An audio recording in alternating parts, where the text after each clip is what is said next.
بسم الله الرحمن الرحيم إنا أنزلناه قرآنا عربيا لعلكم تعقلون نحن نقص عليك أحسن القصص بما أوحينا إليك هذا القرآن وإن كنت يضل به كثيرا ويهدي به كثيرا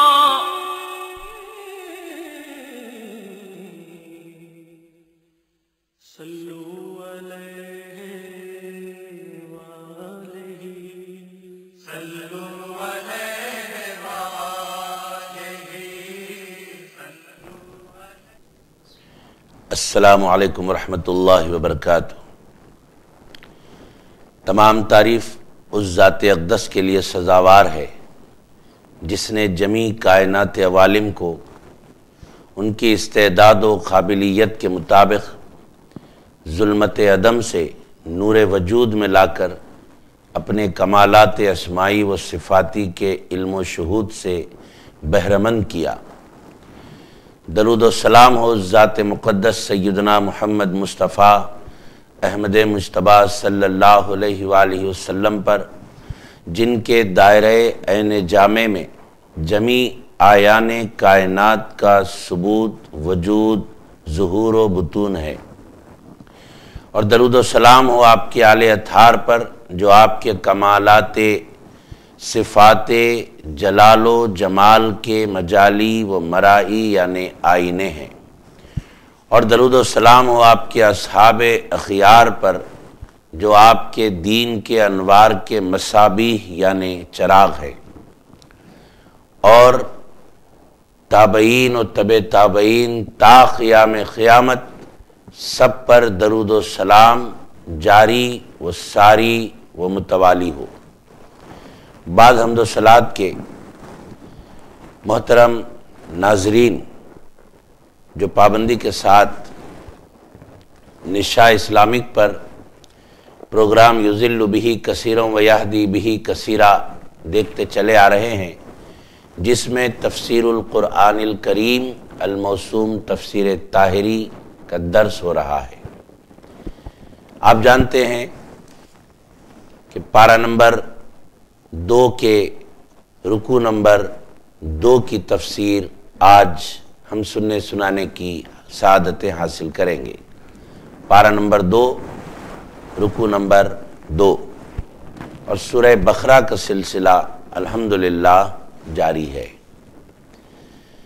اعوذ باللہ من الشیطان الرجیم، بسم اللہ الرحمن الرحیم، وَلِكُلٍّ وِجْهَةٌ هُوَ مُوَلِّيهَا فَاسْتَبِقُوا الْخَيْرَاتِ أَيْنَمَا تَكُونُوا يَأْتِ بِكُمُ اللَّهُ جَمِيعًا إِنَّ اللَّهَ عَلَى كُلِّ شَيْءٍ قَدِيرٌ وَمِنْ حَيْثُ خَرَجْتَ فَوَلِّ وَجْهَكَ شَطْرَ الْمَسْجِدِ الْحَرَامِ وَإِنَّهُ لَلْحَقُّ مِنْ رَبِّكَ وَمَا اللَّهُ بِغَافِلٍ عَمَّا تَعْمَلُونَ۔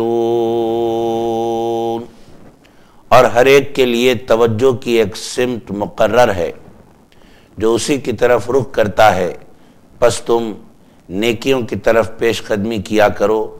تم جہاں کہیں بھی ہوگے اللہ تم سب کو جمع کر لے گا، بے شک اللہ ہر چیز پر خوب قادر ہے۔ اور تم جدھر سے بھی سفر پر نکلو اپنا چہرہ نماز کے وقت مسجد حرام کی طرف پھیر لو، اور یہی تمہارے رب کی طرف سے حق ہے، اور اللہ تمہارے اعمال سے بے خبر نہیں۔ محترم ناظرین اکرام، پارہ نمبر 2 کے رکوع نمبر 2 کی ان ابتدائی آیات میں اللہ تبارک و تعالیٰ نے قبلے کا ذکر فرمایا کہ قبلہ اس جہت کو کہتے ہیں، اس سمت کو کہتے ہیں جدھر رخ کیا جاتا ہے ادائی نماز کے لیے۔ آپ یہ بھی جانتے ہیں کہ 17 ماہ کے لیے رسول کریم صلی اللہ علیہ وآلہ وسلم نے بیت المقدس کو اپنا قبلہ مقرر فرمایا تھا حکم خداوندی کے مطابق، یہود و نصارہ کے تالیف قلوب کے لیے۔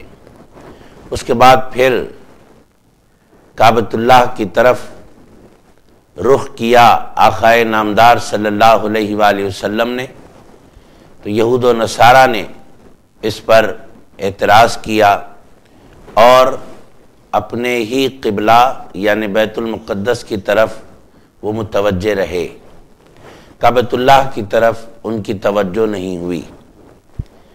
یہ اللہ تبارک و تعالیٰ کی طرف سے آزمائش تھی کہ کون اتباع مصطفیٰ علیہ السلام میں آتا ہے اور کون اتباع سے منہ موڑ لیتا ہے۔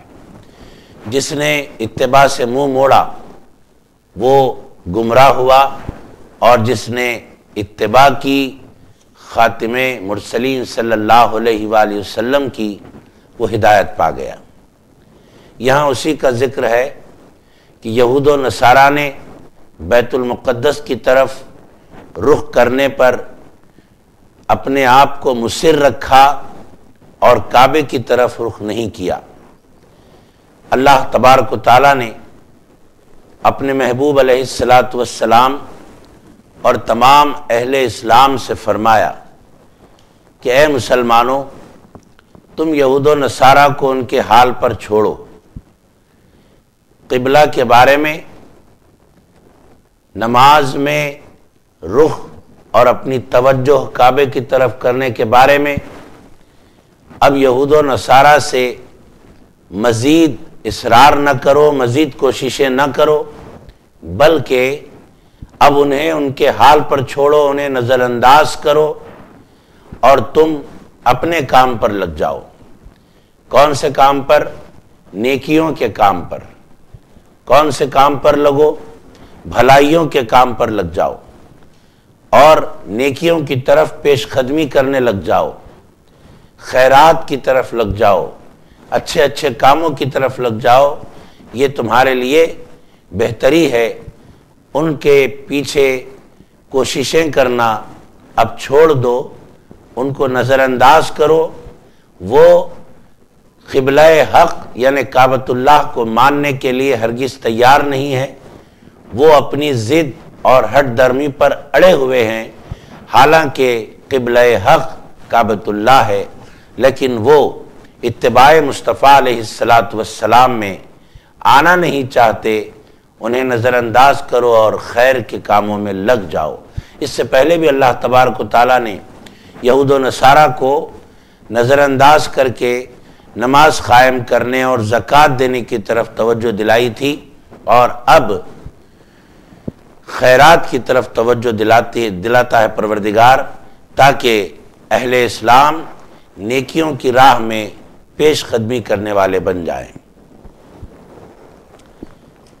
حاضرین اور ناظرین، آئیے ہم آگے کی آیات پڑھنے کی سعادتیں حاصل کرتے ہیں اور دیکھتے ہیں کہ اللہ تبارک و تعالیٰ ان آیتوں میں کیا ارشاد فرماتا ہے۔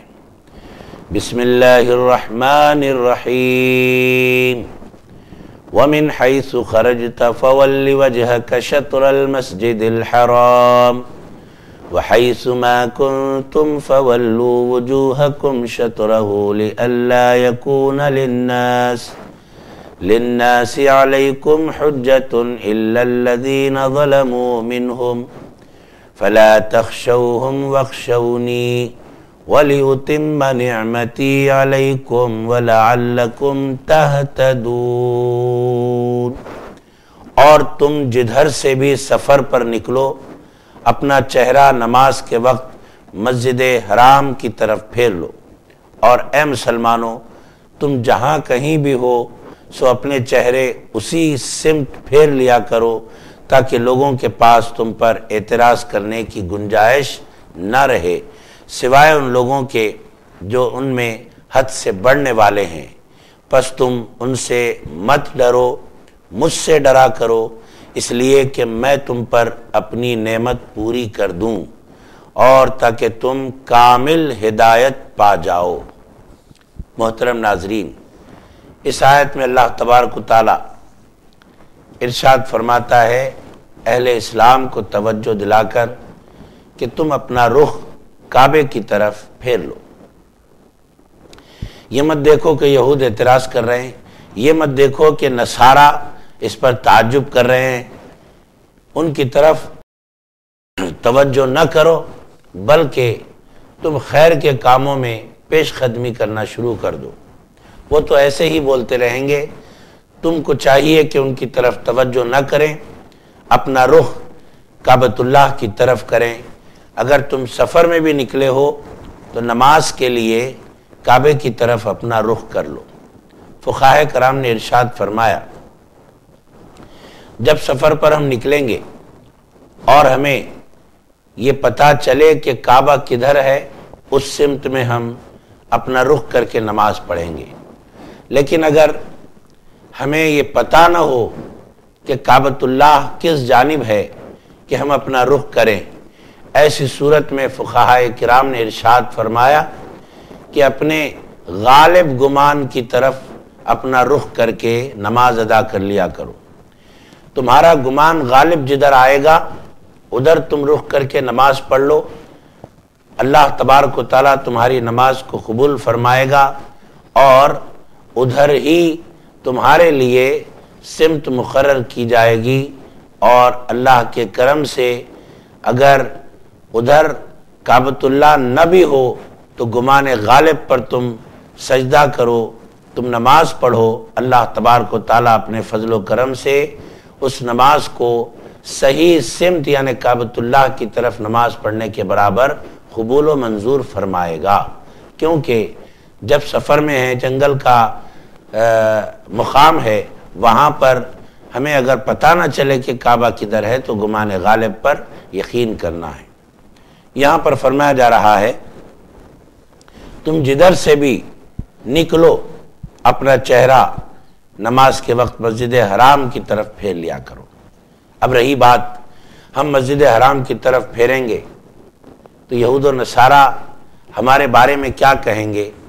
یہود و نصارہ ہمیں طعنہ دیں گے۔ اس قسم کے جو وساوس آتے ہیں اس سے تم بے فکر ہو جاؤ، بالکل تم خالص اللہ کی رضامندی کے لیے یہ کام کرو، اور جہاں تک ان کے طعنے تشنے کی بات ہے اس سے تمہیں کچھ ہونے والا نہیں ہے۔ فرمایا جا رہا ہے لا تخشوہم، تم ان سے مت ڈرو، وخشونی، ڈرنا تو مجھ سے ہے تم کو، تم مجھ سے ڈرو، ان سے مت ڈرو جو نافرمان ہیں، جو سرکش ہیں، جو اپنی خواہش اور اپنی مرضی پر چلنا چاہتے ہیں۔ اللہ کے احکامات ان کے نزدیک کوئی مقام نہیں رکھتے، ایسوں سے کیوں ڈرتے ہو؟ لا تخشوہم، ان سے مت ڈرو، وخشونی، مجھ سے ڈرا کرو۔ ڈرنے کا مطلب میری فرما برداری کیا کرو، میں جو حکم دے رہا ہوں اس پر عمل کیا کرو، اور جہاں تک یہود و نصارہ کی بات ہے ان سے ذرہ برابر تم خوف نہ کرنا، تم یہ نہ سمجھنا کہ وہ ہم پر غالب آ جائیں گے، یاد رکھو وہ تم پر کبھی غالب نہیں آئیں گے۔ یہ فلا تخشوہم وخشونی کی تفسیر عرض کر رہا ہوں کہ وہ تم پر غالب نہیں ہوں گے، وہ تم پر غلبہ حاصل نہیں کر پائیں گے۔ دوسری بات، ان کا طعنہ جو ہے تمہارے بارے میں، وہ طعنہ تمہارا کچھ بھی نقصان نہیں کرے گا، ان کے طعنے دینے سے تمہارا کچھ نہیں بگڑنے والا ہے۔ اور رہی بات یہ کہ ڈرنا تمہیں مجھ سے ہے، اور ڈرنے کا مطلب یہ ہے کہ میری فرما برداری کرو۔ تقوی کا مطلب یہ ہے میری فرما برداری کرو، خشیت کا مطلب یہ ہے میری فرما برداری کرو۔ اللہ سے ڈرنے کا مطلب یہی ہوتا ہے کہ اس کی فرما برداری کریں، وہ جیسے کرنے کا حکم دیا ویسے کرے اور جس سے منع کیا اس سے رک جائیں۔ محترم ناظرین، اللہ تبارک و تعالیٰ نے یہاں اس سے ڈرنے والوں کو خوشخبری سنائی، بہت بڑی نعمت کا مجدہ سنایا۔ کیا فرمایا اللہ تبارک و تعالیٰ نے؟ ارشاد فرمایا خالق کائنات نے، ولی اتم نعمتی، یہ کوئی معمولی بات نہیں ہوتی، ولی اتم نعمتی علیکم، معنی کیا ہوئے؟ اس لیے کہ میں تم پر اپنی نعمت پوری کر دوں، تم مجھ سے ڈرو۔ یہ ڈرنے کا صلہ تم کو کیا ملے گا؟ ڈرنے کا صلہ تم کو یہ ملے گا کہ میں اپنی نعمت تم پر پوری کر دوں گا، میں تمہیں نعمتیں عطا کروں گا، اور یقیناً اللہ کی نعمتیں بڑی جلیل القدر ہوا کرتی ہیں۔ اللہ تبارک و تعالیٰ اگر کسی کو نعمت عطا کرتا ہے تو وہ کائنات میں سرخرو ہو جاتا ہے، وہ کائنات میں نمایاں ہو جاتا ہے، وہ کائنات میں معروف ہو جاتا ہے کہ اللہ نے فلاں کو نعمت سے سرفراز فرمایا۔ اللہ رب العزت جس بندے کو نعمت عطا کرے، اللہ تبارک و تعالیٰ جس قوم کو نعمت عطا کرے، اس قوم کا، ان بندوں کا اور اس بندے کا کیا کہنا جس کو خالق کائنات نے نعمت عطا کر دی۔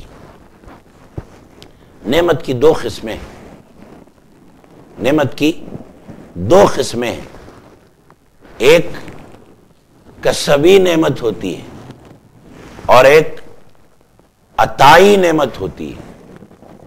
آپ حضرات اس طرف توجہ دیں کہ ایک کسبی نعمت یعنی وہ نعمت جو بندہ اپنی محنت، اپنی مشقت، اپنی جد و جہد سے حاصل کرتا ہے، پاتا ہے، یہ کسبی نعمت ہوئی۔ اور عطائی نعمت کس کو کہیں گے؟ عطائی نعمت کا مطلب یہ ہے کہ بندے کی وہاں کوشش، جد و جہد، بندے کی وہاں محنتیں، مشقتیں نہیں ہوتی، بلا مشقت اللہ تبارک و تعالی اپنی مرضی سے عطا فرما دیتا ہے، اس کو عطائی نعمت کہتے ہیں۔ مثلا کسبی نعمت کس کو بولیں گے؟ ایمان ایک نعمت کا نام ہے، ایمان اور ایمان کی دولت ایک بہت بڑی نعمت کا نام ہے، اور ایمان کی دولت عطائی نہیں ہوتی، وہ کسبی ہوتی ہے۔ محنت و مشقت سے دولت ایمان حاصل کی جاتی ہے۔ صحابہ اکرام کی زندگیاں دیکھیے، آپ کو اندازہ ہوگا کہ ایمان کے حصول کے لیے، ایمان پر قائم رہنے کے لیے کتنی جد و جہد اور کتنی مشقتوں سے گزرنا پڑا صحابہ اکرام رضوان اللہ علیہ مجمعین کو۔ ایمان کسبی نعمت کا نام ہے۔ ایسے ہی عمل صالح، نیک اعمال، اوامر کی پابندی اور نواہی سے اجتناب، یہ بھی کسبی نعمت ہے۔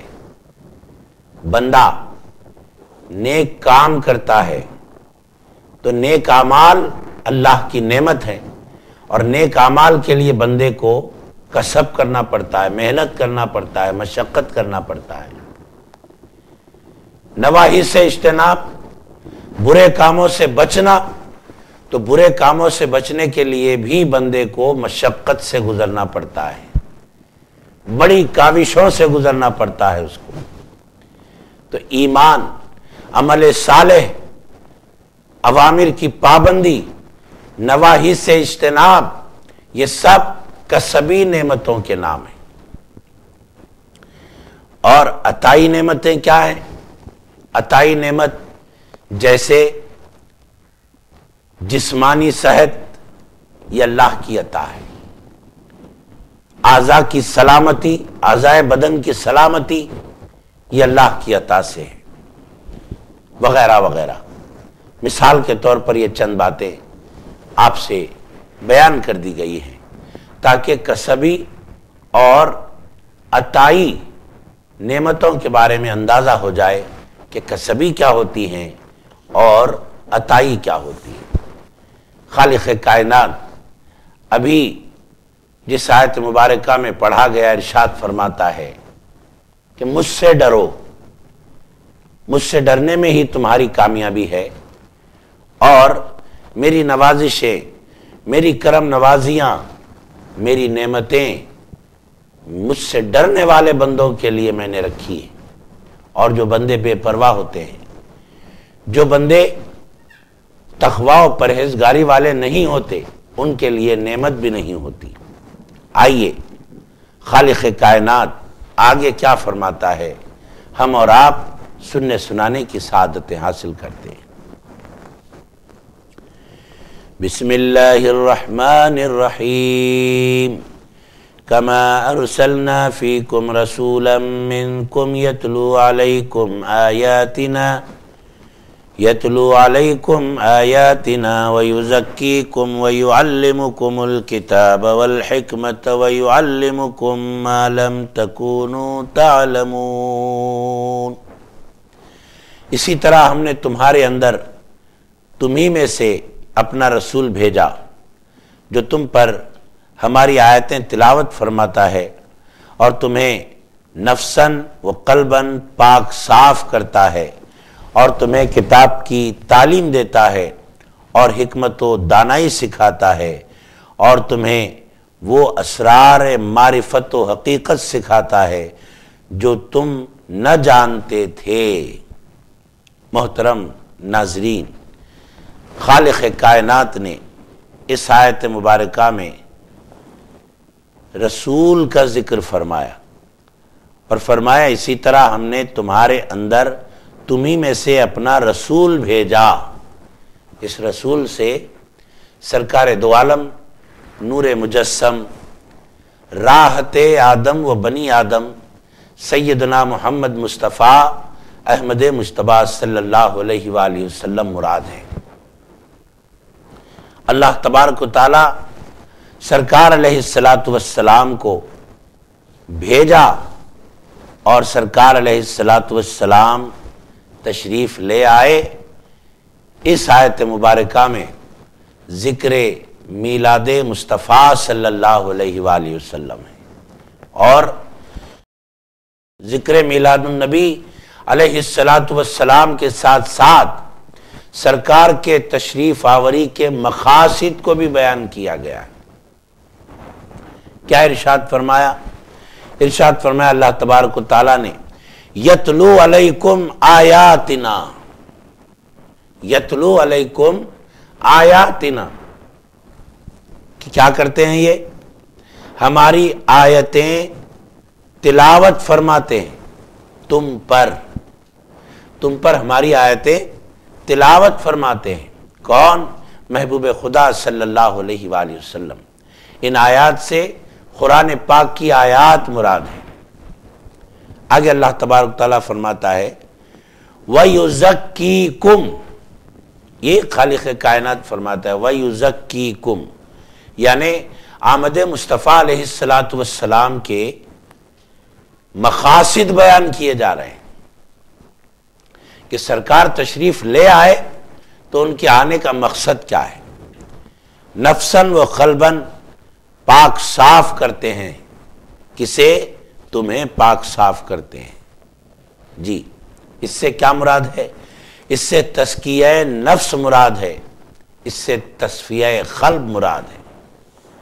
محترم ناظرین، آگے فرمایا جا رہا ہے وَيُعَلِّمُكُمُ الْكِتَابَ، اور کیا کرتے ہیں وہ؟ کتاب کی تعلیم دیتے ہیں۔ کون سی کتاب کی؟ قرآن مجید کی تعلیم دیتے ہیں۔ وَيُعَلِّمُهُمُ الْكِتَابَ، اور کیا کرتے ہیں؟ وَالْحِکْمَةِ، حکمت کی بھی تعلیم دیتے ہیں، حکمت و دانائی کی بھی تعلیم دیتے ہیں۔ یہاں پر حکمت سے کیا مراد ہے؟ مفسرین کرام نے ارشاد فرمایا حکمت کی تعلیم دینے سے مراد فقہ کی تعلیم ہے،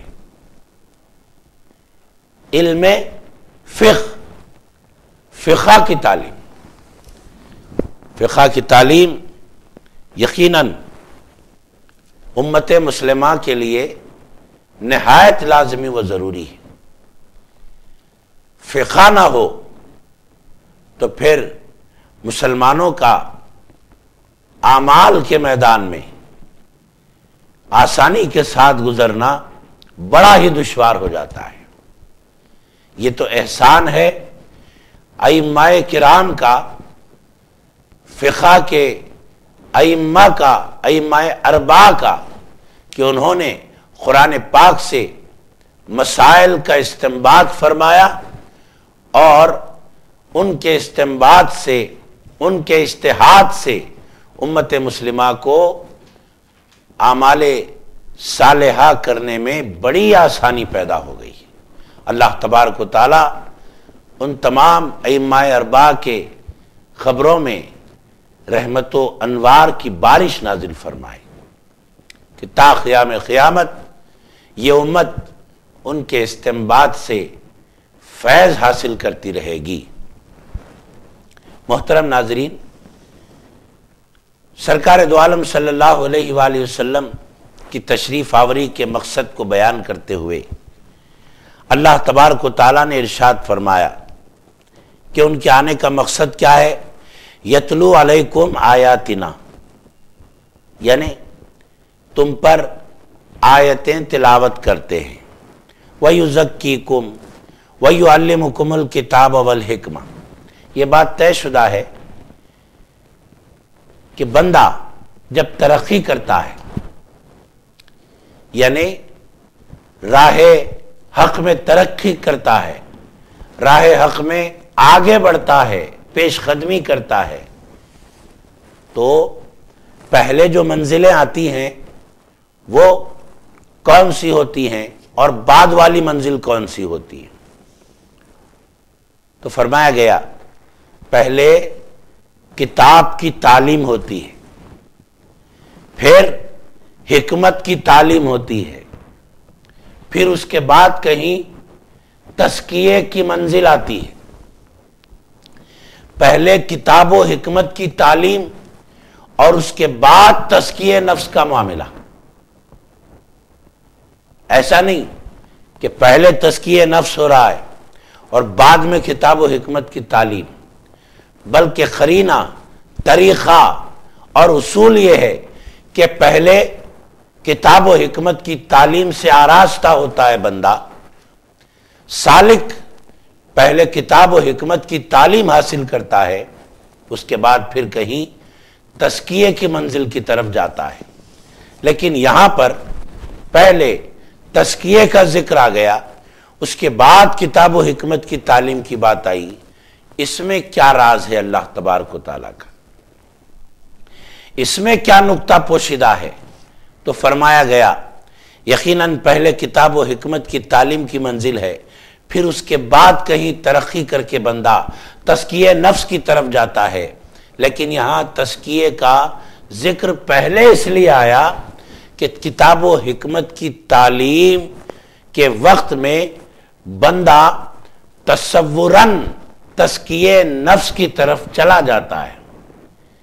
کتاب و حکمت کی تعلیم حاصل کرنے سے قبل اس کا مطمع نظر اور اس کا مقصد تزکیہ نفس ہوتا ہے، اسے کتاب و حکمت کی تعلیم کے ذریعے تزکیہ نفس تک پہنچنا مقصد ہوتا ہے، اور اس کے تصور میں تزکیہ نفس کتاب و حکمت کی تعلیم سے پہلے ہوا کرتا ہے، تو اس تصور کو پیش نظر رکھتے ہوئے کتاب و حکمت کی تعلیم سے قبل تزکیے کا ذکر کیا گیا۔ یہی مفسرین کرام کا ارشاد مبارک ہے۔ محترم ناظرین، یہاں پر اور بات آگے بڑھتی ہے اور ہم باتیں کہتے اور سنتے آگے کی منزلیں طے کرتے ہوئے جا رہے ہیں۔ اللہ تبارک و تعالی جو کچھ کہا جا رہا ہے سنا جا رہا ہے، ان باتوں کو ذہن و دل میں بٹھانے کی اور ان پر عمل پیرا ہونے کی ہمیں توفیق عطا فرمائے۔ آئیے خالق کائنات اس رکوع کے آخر میں جو آیت مبارکہ ارشاد فرماتا ہے اس کو سننے سنانے کی ہم سعادت حاصل کریں گے، ترجمہ پڑھیں گے اور اس کی تفسیر کو سننے سنانے کا شرف حاصل کریں گے۔ بسم اللہ الرحمن الرحیم فاذکرونی اذکرکم واشکروا لی ولا تکفرون۔ سو تم مجھے یاد کیا کرو، میں تمہیں یاد رکھوں گا، اور میرا شکر ادا کیا کرو اور میری ناشکری نہ کیا کرو۔ اس آیت مبارکہ پر اس رکوع کا اختتام ہوتا ہے۔ آئیے ہم اپنے وقت کے اندر اس آیت مبارکہ کو سمجھنے کی کوشش کریں گے اور اللہ سے دعا کریں گے پروردگار ان آیات کے ترجمے کو، اس کی تفسیر کو ہمارے دل کے یعنی تہ میں اور دل کی گہرائیوں میں اس کے معنی و مطالب کو بٹھا دے۔ اللہ تبارک و تعالیٰ کیا فرماتا ہے؟ فاذکرونی، سو تم مجھے یاد کیا کرو، اذکرکم، میں تمہیں یاد رکھوں گا۔ فرماتا ہے پروردگار تم مجھے تنہائی میں یاد کرو، میں بھی تمہیں ویسے ہی یاد کروں گا۔ تم مجھے جماعت میں یاد کرو، میں اس سے بہتر جماعت میں یعنی فرشتوں کی جماعت میں تمہیں یاد کروں گا۔ اس کی تفسیر یہ ہے کہ تم میرے ناموں کو لے لے کر مجھے یاد کرو، میں ان ناموں کا فیضان دے دے کر تمہیں یاد کروں گا۔ محترم ناظرین، قرآن کریم واقعی کتنی اللہ رب العزت کی پیاری کتاب ہے، کتنی کیفیت والا کلام ہے کہ اس کے ایک ایک لفظ میں گہرائی ہے، اور ایک ایک حرف کو ہم سمجھتے چلیں یقیناً ہمارے قلوب مسرور ہو جاتے ہیں۔ یہاں ذکر فرمایا گیا، یہاں ذکر کا لفظ آیا کہ تم میرا ذکر کرو، میں تمہارا ذکر کروں۔ تفاسیر میں آیا ہے ذکر کی 3 قسمیں ہیں، ذکر کی 3 قسمیں۔ ایک ہے ذکر باللسان یعنی زبانی ذکر، دوسرا ہے ذکر بالقلب یعنی قلبی ذکر، اور تیسرا ہے ذکر بالجوارح اعضائے بدن کا ذکر۔ ذکر کی 3 اقسام بیان کی گئی ہیں۔ ذکر باللسان یعنی زبانی ذکر، اس کا مطلب کیا ہے؟ یعنی اللہ کی تسبیح، تقدیس، اللہ کی تعریف و ثنا، خطبہ، توبہ، استغفار، یہ سب ذکر لسانی ہے۔ ذکر بالقلب یعنی دل کا ذکر، قلب کا ذکر کیا ہے؟ یاد الہی، اللہ کو یاد کرنا۔ یاد الہی قلب کا ذکر ہے، اور قلب ایک ایسا مقام ہے جو اللہ کی یاد کا مرکز ہے۔ حضرت ایوب علیہ السلام جب آزمائش سے گزارے جا رہے تھے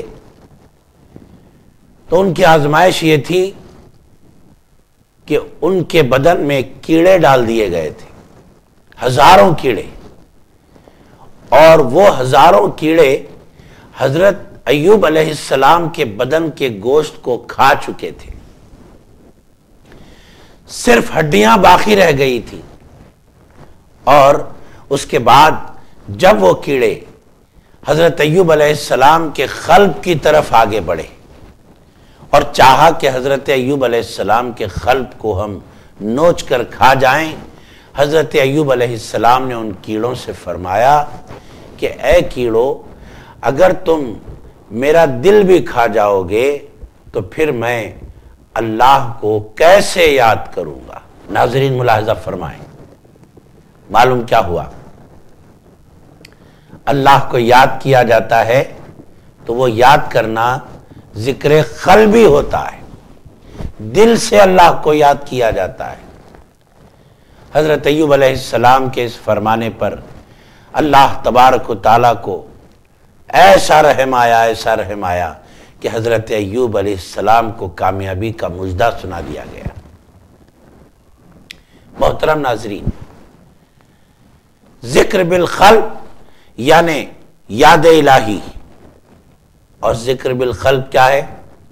قرآن کریم کی آیات سے علماء کرام جو مسائل کا استنباط فرماتے ہیں وہ بھی ذکر بالقلب ہے، وہ بھی قلب کا ذکر ہے۔ اور بندگان خدا دلائل قدرت میں غور و فکر کرتے ہیں تو یہ غور و فکر کرنا بھی ذکر بالقلب ہے۔ اور ذکر بالجوارح کیا ہے؟ ذکر بالجوارح یعنی اعضائے بدن کو سر سے لے کر پیر تک اعضائے بدن کو اللہ کی اطاعت و فرما برداری میں لگا دینا۔ جیسے حج بیت اللہ، مثال کے طور پر حج بیت اللہ، یہ اعضاء و جوارح کو اللہ کے ذکر میں لگانا ہے۔ حج سر سے پا تک اعضائے بدن کو اللہ کی فرما برداری، اللہ کی اطاعت میں لگا دیا جاتا ہے فریضہ حج میں۔ خالق کائنات نے نماز کو فرض فرما کر ہمیں ان تینوں اذکار سے مالا مال فرما دیا۔ ذکر کی ان تینوں قسموں سے ہم کو فیضیاب ہونے کا موقع عنایت فرما دیا۔ نماز ایسی جامع عبادت کا نام ہے کہ اس عبادت میں ذکر باللسان بھی ہے، ذکر بالقلب بھی ہے اور ذکر بالجوارح بھی ہے۔ کیسے؟ ہم نماز میں قرأت پڑھتے ہیں، ہم نماز میں تسبیح پڑھتے ہیں، ہم نماز میں تکبیر پڑھتے ہیں، ہم نماز میں ثنا پڑھتے ہیں، یہ سب ذکر لسانی ہے۔ اور نماز میں دوسرا ذکر بھی ہے، ذکر قلبی۔ وہ کیا ہے؟ نماز میں خشوع، نماز میں اخلاص، نماز میں عاجزی، یہ سب ذکر بالقلب سے تعلق رکھتا ہے۔ اور نماز میں تیسرا ذکر بھی ہے، ذکر بالجوارح، یعنی قیام کرنا، رکوع کرنا، سجدہ کرنا، قاعدے میں بیٹھنا، یہ سب ذکر بالجوارح ہے، اعضاء و جوارح کا ذکر۔ تو اللہ نے نماز جیسی جامع عبادت سے سرفراز فرما کر ہمیں ذکر کے تینوں قسموں سے فیض حاصل کرنے کا موقع عنایت فرمایا ہے۔ اس لیے ہم کو چاہیے کہ 5 وقتہ نمازوں کی پابندی کیا کریں۔ محترم ناظرین، آئیے میں 2 باتیں آپ کو بتاتا ہوا اپنی بات کو اختتام کی طرف لاؤں۔ ان 2 باتوں میں پہلی بات ہے، اللہ تبارک و تعالیٰ نے ارشاد فرمایا، ایک آیت مبارکہ بھی اس سے پہلے جو ہوئی، کما ارسلنا فیکم رسولا منکم، یہ جو آیت ہے کما ارسلنا فیکم رسولا منکم والی آیت، یہ آیت سمجھیے کہ درمیان میں ہے، یہ آیت درمیان میں ہے، اور اس سے پہلے والی ایک آیت ہے اور اس کے بعد والی ایک آیت ہے۔ اس سے پہلے ایک آیت ہے اور اس کے بعد ایک آیت ہے۔ کما ارسلنا فیکم رسولا منکم سے پہلے والی آیت کون سی ہے؟ ولی اتم نعمتی علیکم والی، یہ آیت پہلے والی، اور اس کے بعد والی آیت کون سی ہے؟ فَاذْكُرُونِي أَذْكُرْكُمْ۔ یہ کما ارسلنا فیکم رسولا منکم والی جو آیت ہے، اس آیت کو اللہ تبارک و تعالیٰ نے دونوں طرف ربط عطا فرمایا ہے، یعنی یہ پہلے والی آیت سے بھی ربط رکھتی ہے اور بعد والی آیت سے بھی ربط رکھتی ہے۔ کیا ربط رکھتی ہے یہ ربط ایسے رکھتی ہے، اللہ تبارک و تعالیٰ ارشاد فرماتا ہے کہ دیکھو، لا تخشوہم واخشونی وَلِأُتِمَّ نِعْمَتِي عَلَيْكُمْ وَلَعَلَّكُمْ تَهْتَدُونَ۔ تم کسی سے نہ ڈرو بلکہ مجھ سے ڈرا کرو۔ کیا ہوگا ڈریں گے تو؟ جب تم ڈریں گے تب کیا ہوگا؟ میں تم پر اپنی نعمت پوری کروں گا۔ وہ نعمت پوری کروں گا کا مطلب کیا ہے؟ وہ کون سی نعمت ہے؟ وہ نعمت کا پورا کرنا کیا ہے؟ وہ اتمام نعمت ہے کیا؟ اس نعمت سے مراد سرور کون و مکان صلی اللہ علیہ وآلہ وسلم کی ذات گرامی۔ جی، اللہ تبارک و تعالیٰ کے فرمانے کا مطلب یہ ہے کہ اے میرے بندو، تم مجھ سے ڈرو، میں تمہیں اپنی نعمت پوری کروں گا تم پر۔ تو کس کے ذریعے پوری کروں گا؟ یہاں سرکار مراد ہے، یہاں سرکار مراد ہے کہ میں اپنی نعمتیں تم پر پوری کروں گا۔ تو کس کے ذریعے پوری کروں گا؟ اسی بات کو کھول کر آگے والی یعنی بیچ والی آیت میں اللہ تعالیٰ فرماتا ہے کما ارسلنا فیکم رسولا منکم یتلو علیکم، اسی طرح ہم نے تمہارے اندر تمہیں میں سے اپنا رسول بھیجا جو تم پر ہماری آیتیں تلاوت فرماتا ہے وغیرہ وغیرہ۔ کیا مطلب دوستو؟ محترم ناظرین، یہاں اللہ تعالیٰ فرماتا ہے کہ تم پر جو میری نعمتیں پوری میں کرنے والا ہوں، جب تم مجھ سے ڈرو گے تو میں کس کے ذریعے پوری کرنے والا ہوں؟ اس رسول کے ذریعے جس رسول کو میں نے تمہارے درمیان تمہیں میں سے بھیجا ہے، یعنی سرکار دو عالم صلی اللہ علیہ وآلہ وسلم کی ذات گرامی مراد ہے۔ ہر نعمت میری ہوگی، ہر نعمت کا دینے والا میں ہوں گا حقیقی، لیکن میری ساری نعمتیں اے میرے بندو تمہیں ملیں گی تو دست مصطفیٰ سے ملیں گی۔ میری ساری نعمتیں اے میرے بندو تم تک پہنچیں گی تو میرے محبوب کے ذریعے پہنچیں گی۔ میں دینے والا رہوں گا، میرا محبوب تمہیں دلوانے والا رہے گا۔ سرکار دو عالم صلی اللہ علیہ وآلہ وسلم کی یہاں میلاد کا ذکر ہے۔ محترم ناظرین، اب اس یہ کما ارسلنا فیکم رسولا منکم والی آیت جو درمیان میں ہے، اس کا تعلق بعد والی آیت سے کیسے ہے وہ بھی آپ سماعت فرما لیں کہ بعد والی آیت سے کیسے ہے۔ اللہ تبارک و تعالیٰ ارشاد فرماتا ہے فَاذْكُرُونِي فَاذْكُرُونِي۔ فَاذْكُرُونِی کا مطلب کیا ہے؟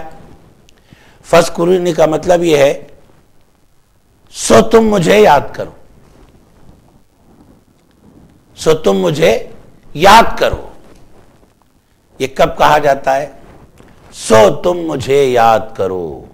یہ اس وقت کہا جاتا ہے جب پہلے کوئی بات ہو جاتی ہے، اس کے بعد یہ کہا جاتا ہے۔ یہاں کیا بات ہوئی پہلے؟ فَاذْكُرُونِی سے پہلے کیا بات ہوئی یہاں پر؟ یہاں پر بات ہوئی فَاذْكُرُونِی سے پہلے اللہ تبارک و تعالیٰ نے اپنے محبوب کو اپنے بندوں کے درمیان بھیجنے کی بات کیا۔ فرمایا ارسلنا فیکم رسولا، ارسلنا فیکم رسولا، تمہارے اندر تمہیں میں سے اپنا رسول بھیجا. یہ بات ہوئی. اس کے بعد فرمایا سو تم میرا ذکر کرو. تو اللہ تبارک و تعالیٰ اپنا ذکر کرنے کی وجہ کیا بیان کر رہا ہے؟ وجہ یہ بیان کر رہا ہے اے بندو میں نے تمہیں اپنا محبوب دیا، اب تم میرا ذکر کرو. مطلب یہاں کون سا ذکر ہے؟ یہاں ذکر میلاد مصطفیٰ ہے صلی اللہ علیہ وآلہ وسلم. جب میں نے اپنا محبوب تمہیں دیا تو پھر تم میرا ذکر کرو. کس بات کا؟ محبوب کے دینے کا ذکر کرو. میں نے تمہیں اپنا محبوب عطا کیا ہے، اس کا ذکر کرو. نا شکر مت بنو، شکر کرو میرا. ذکر کرو کس کا؟ میرے دینے کا ذکر کرو، محبوب کے آنے کا ذکر کرو، میری عطا کا ذکر کرو. میں نے جو عطا کیا ہے اس نوازش کا ذکر کرو، میرے محبوب کا ذکر کرو. میرا ذکر کرو کیونکہ میں نے دیا ہے. میرے محبوب کا ذکر کرو کیونکہ محبوب تعریف کے لائق ہے، میں نے اسے قابل تعریف بنایا ہے. کیا ہوگا پھر؟ فَاسْكُرُونِي، تم میرا ذکر کرو تو ہوگا کیا؟ اذکرکم، جب تم میرا ذکر کرو گے محبوب کے عطا کرنے پر، جب تم میرا شکر ادا کرو گے محبوب کے عطا کرنے پر، جب تم میرے عطا کردہ محبوب کا شکر و ذکر ادا کرو گے، اس کی تعریف و توصیف کرو گے تو ہوگا کیا؟ اذکرکم، تم ذکر میلاد کرو، میرے دینے کا ذکر کرو، محبوب کے آنے کا ذکر کرو تو پھر میں بھی تمہارا چرچا کروں گا. اذکرکم، میں بھی تمہارا چرچا کروں گا. اب ہمیں پتا چل گیا کہ ذکر میلاد مصطفیٰ صلی اللہ علیہ وآلہ وسلم کی کتنی بڑی اہمیت ہے، کتنی بڑی قدر و منزلت ہے.